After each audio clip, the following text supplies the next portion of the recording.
आज जनसुराज पदयात्रा हर दोबारा पिपरा संभोपुर होते हुए उखाई पंचायत के पूरबपट्टी गांव के उखाई क्रिकेट ग्राउंड स्थित जनसुराज पदयात्रा शिविर में रात्रि विश्राम के लिए पहुंची। प्रशांत किशोर की पदयात्रा का सिवान में आज 8वां दिन है। वे जिले में 15 से 20 दिन और रुकेंगे और इस दौरान वे अलग अलग गाँव और प्रखंडों में पदयात्रा के माध्यम से जनता के बीच जाएंगे। उनकी समस्याओं को समझकर उनका संकलन कर उनके समाधान के लिए ब्लूप्रिंट तैयार करेंगे। दिन भर की पदयात्रा के दौरान प्रशांत किशोर 5 आम सभाओं को संबोधित किया और 8 की पंचायत के 13 गांव से गुजरते हुए 18.4 किलोमीटर की पदयात्रा तय की है। जनसुराज पदयात्रा के दौरान सिवान के गोरैया कोठी में एक आम सभा को संबोधित करते हुए प्रशांत किशोर ने कहा कि आज सबसे ज्यादा अशिक्षा बेरोजगारी बिहार में है। सबसे ज्यादा अशिक्षा बेरोजगारी बिहार में ही है।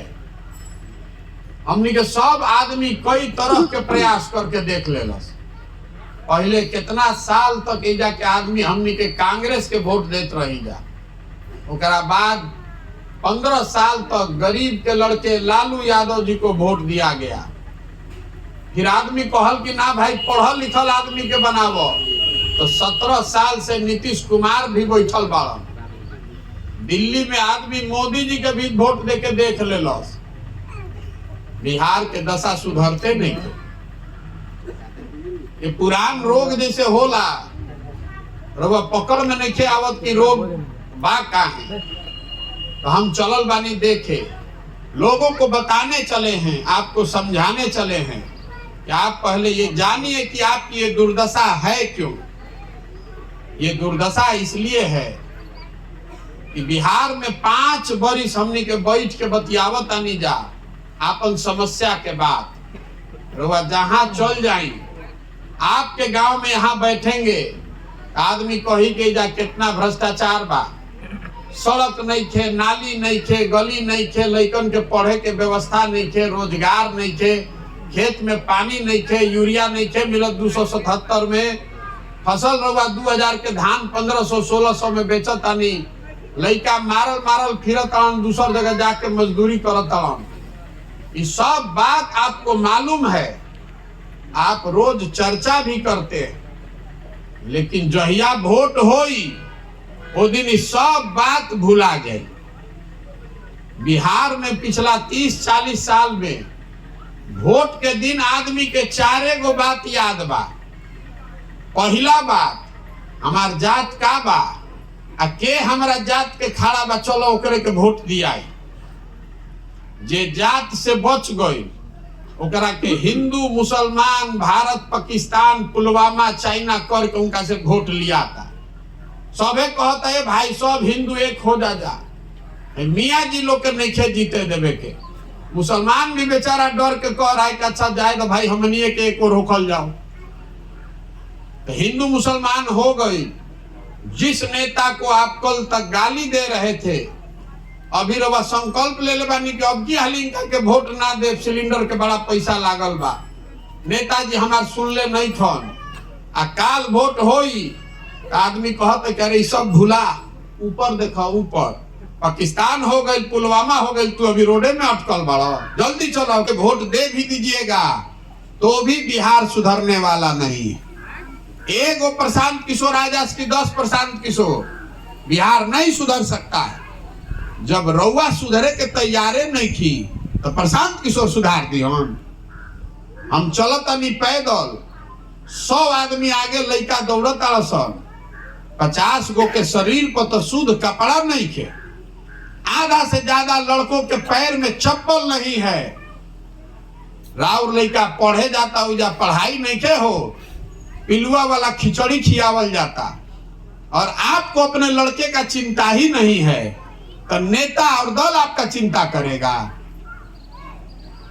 यह बतावे चलल बानी, वोट नहीं की मांगत, घरे घर जाके आपन सब कुछ जीवन के छोड़ के हाथ जोड़तानी लोग के कि अरे भाई अपना नहीं तो अपने बच्चों का चेहरा देखिए, और नहीं सुधरिएगा धर्म जाति भारत पाकिस्तान मुस्लिम हिंदू में पड़े रहिएगा, तो जिस गरीबी बदहाली में आपका जिंदगी बीता है, आपके आने वाले बच्चों के पीढ़ी का भी जिंदगी उसी बदहाली में बीतेगा। कोई नहीं सुधार सकता। बुझाए तो ठीक आ ना बुझाए तो जेकर बंधुआ मजदूर बन के घूमत आनी, जेकर झंडा लेके घूमत आनी घूमत रही, हमरा कोई नहीं के फर्क पड़े के उसे।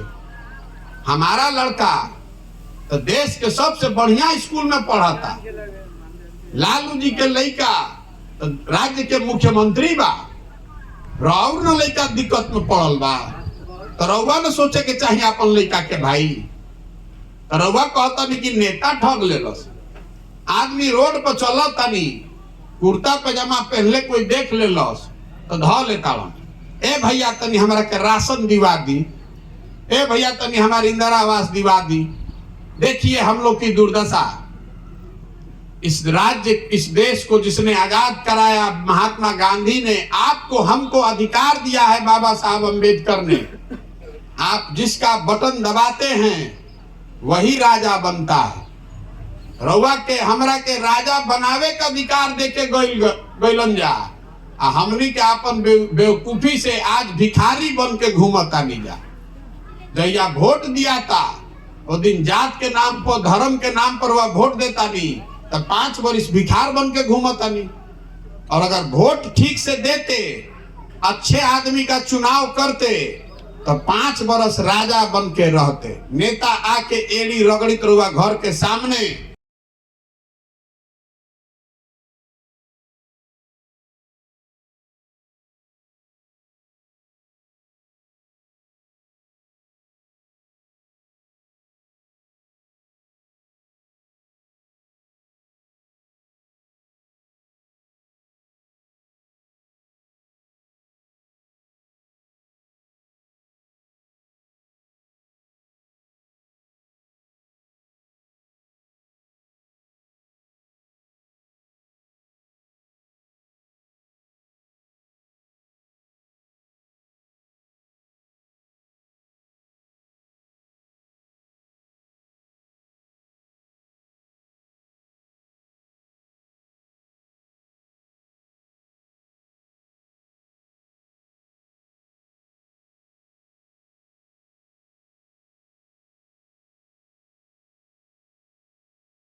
धर्म, जाति, भारत, पाकिस्तान, हिंदू, मुस्लिम में उलझे रहेंगे तो आपकी तरक्की कभी नहीं होगी। जिस गरीबी बदहाली में आपका जीवन गुजरा है, आपकी आने वाली पीढ़ी का भी इसी बदहाली में जीवन बीतेगा।